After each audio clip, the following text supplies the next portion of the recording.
শুক্রবার রাতেই ফারুক খানের বিস্ফোরক পোস্ট।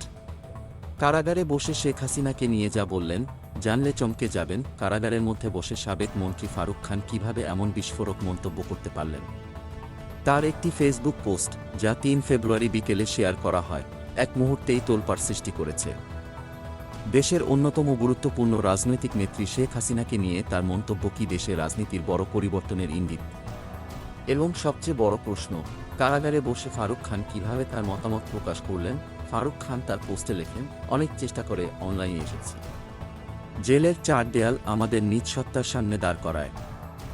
অনেক কিছু বলতে চাই, কিন্তু এখন সবই বলতে পারছি না। এতটুকুই বলবো, শেখ হাসিনাকে নেত্রী মেনেছিলাম, কিন্তু আজকে তার হঠকারিতার জন্যই আমাদের দলের এই পরিণতি। এটি এমন একটি মন্তব্য যা দেশের রাজনীতি নিয়ে আলোচনা তুঙ্গে তুলেছে। এ প্রশ্ন উঠে গেছে, তিনি কারাগারে বসে কিভাবে নিজের মতামত প্রকাশ করলেন। অনেকেই দাবি করছেন ফারুক খানের ফেসবুক আইডি হ্যাকর হতে পারে, কিন্তু বাস্তবে কি ঘটছে?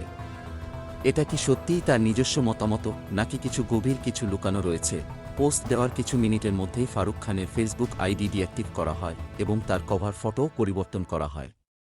এর মাধ্যমে তার পোস্টটি আরও বেশি রহস্যময় হয়ে ওঠে। পোস্টের পর দেশের রাজনৈতিক পরিবেশ আরও উত্তপ্ত হয়ে উঠেছে, কারণ কেউ কেউ দাবি করছেন এটি রাজনৈতিক সংকটের শুরুর দিক হতে পারে।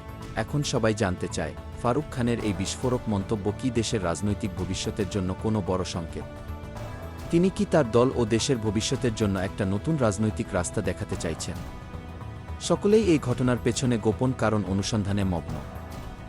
একটি বিষয় নিশ্চিত, ফারুক খানের এই মন্তব্য দেশের রাজনৈতিক উত্তেজনা বাড়িয়ে দিয়েছে এবং আগামী দিনের রাজনীতিতে আরও বড় পরিবর্তন আসার সম্ভাবনা তৈরি করেছে।